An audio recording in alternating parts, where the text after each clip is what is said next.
Yemen के आसमान पर छाई खामोशी अब तूफान में बदलने वाली है। हुसी क़यादत के अहम तरीन general major general Abdul Karim अल गम्मारी की इजरायली फजाई हमले में हलाकत के बाद यमन के हुसियों ने इजराइल को खुली जंग की धमकी दी है और इनका कहना है कि यह खून का हिसाब खून से ही लिया जाएगा।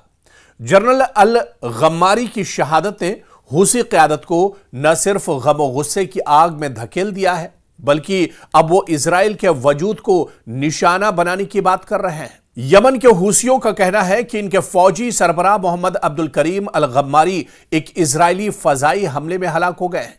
इजराइल ने इसकी बाकायदा तस्दीक की है और कहा है कि यह कार्रवाई सीनियर हुसी कमांडर्स को निशाना बनाने की मुहिम का हिस्सा थी।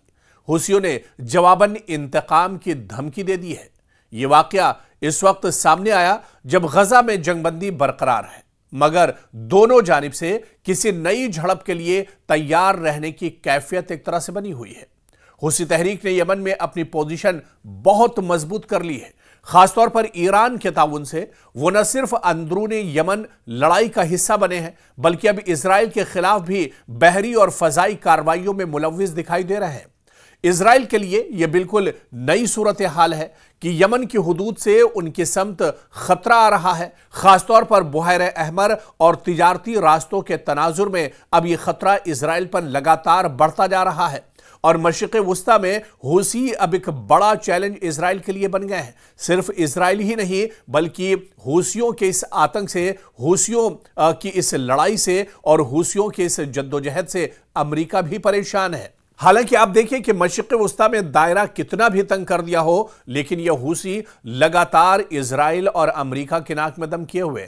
खासतौर से मशरिक़ वुस्ता में सबसे ज्यादा अगर किसी ने बिन्यामिन नेतन्याहू को परेशान किया है तो ये यही हुसी लड़ाका है, जो समंदर से लेकर जमीन तक, और इसके अलावा अब हुसियों के पास लेटेस्ट टेक्नोलॉजी है, हुसियों के पास अब लेटेस्ट हथियार है और अब बैलिस्टिक मिसाइल से इजराइल के ऊपर हमला कर रहे हैं। और ऐसे में अब हुसियों ने एक बड़ा चैलेंज दिया है। हुसियों ने अब बड़ी धमकी इजराइल को एक तरह से दी है और ऐसे में बिन्यामिन नेतन्याहू की मुश्किलें और ज्यादा बढ़ गई हैं।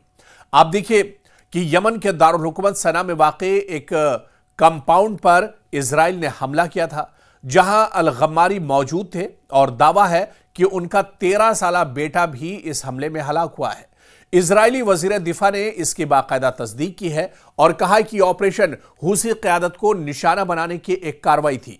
हुसियों ने इस हमले के बाद बड़ा हिसाब देने का इशारा दिया है और यानी इम्कान है कि अब वो इजराइल या इसके मफादात को निशाना बनाने में मजीद सरगर्म होंगे और एक तरह से हुसियों ने खुली धमकी इजराइल को दी है। बिन्यामिन नेतन्याहू की मुश्किलें और ज्यादा अब मशरिक़ वुस्ता में बढ़ सकती है। आप देखिए कि इलाकाई सतह पर अगर हुसी इजराइल के खिलाफ बहरी या फजाई हमले बढ़ाएंगे तो ये फिलिस्तीन इजराइल तनाज़े के साथ तीसरे महाज की सूरत अख्तियार कर सकता है। गजा लबनान के बाद यमन भी अब एक तरह से लड़ाई में सीधे तौर पर आ सकता है। बुहैरे अहमर और बाबुल मंदुब के करीब कशीदा सूरत हाल आलमी तिजारती रास्तों को और ज्यादा मुतासिर कर सकती है। खासतौर पर तेल और बहरी जहाज़ों की नकलो हमल पर इसका सीधा असर पड़ सकता है।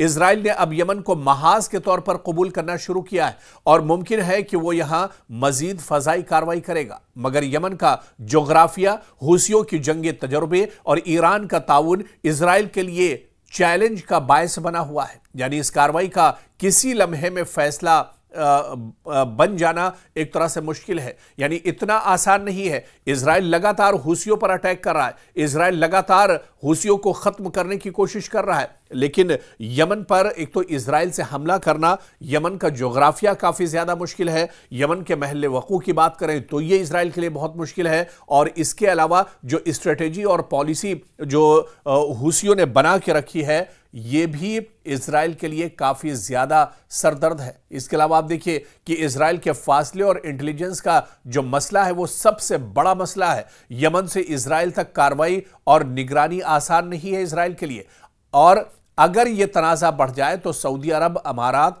ईरान और दूसरी ताकतें इस जंग में सीधे तौर पर मुदाखलत कर सकती हैं, जो पूरे खित्ते के लिए एक बहुत बड़ा खतरा होगा। तो जिस तरह से अल गम्मारी की हलाकत हुई है।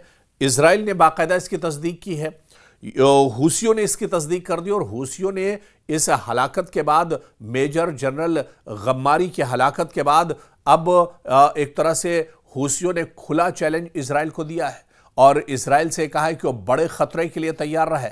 इजराइल को नेस्त नाबूद कर देंगे। बिन्यामिन नेतन्याहू यानी अभी गजा के बड़े खतरे से निकल भी नहीं पाए थे कि अब ये एक और बड़ा खतरा बिन्यामिन नेतन्याहू ने मोल ले लिया है। जिस तरह से यमन में ये बड़ा हमला किया गया और आर्मी चीफ गम्मारी को जिस तरह से हलाक किया गया है, इनकी हलाकत के बाद अब जो हालात हैं पूरे मशरिक़ वस्ता के, पूरे खित्ते के और ख़ासतौर से इजराइल और यमन के बीच एक तरह से टकराव बढ़ता जा रहा है।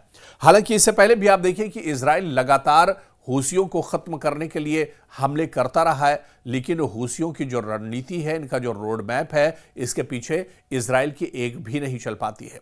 आप देखिए कि ये जो हमला है, मशरिक़ वस्ता की जो मौजूदा सूरत हाल है, इसको देखते हुए ये सिर्फ एक वाक़या, ये सिर्फ एक हमला नहीं है, बल्कि ये खित्ते के ताकत के तवाज़ुन, जंग की नौयत और आलमी सियासत की तस्वीर बदल सकता है। हूसी तहरीक ने इजराइल को साफ इशारा दिया है कि वो सिर्फ घेरे में नहीं रहेंगे और इजराइल ने यह भी साबित किया है कि वो दूर दराज महाज से खतरे को नजरअंदाज नहीं कर रहा है। अगर दोनों तरफ से तहम्मुल और हिकमत अमली का फुकदान रहा तो यह तनाज़ा बड़े पैमाने पर एक तरह से तब्दील हो सकता है, लेकिन अगर वक्त पर सालसी मुआहदे और बैनुल अक़वामी ताउन सामने आए तो इस सूरत हाल को एक महदूद तनाज़े तक रोकना एक तरह से मुमकिन हो सकता है। लेकिन अब हूसी दरअसल किसी के मानने वाले नहीं हैं और हूसी, इससे पहले आपको याद होगा कि साल 2023 में जब हमास और इजराइल के दरमियान जंग शुरू हुई थी, उसके बाद से ही ये हूसी एक तरह से एक्टिव हुए थे।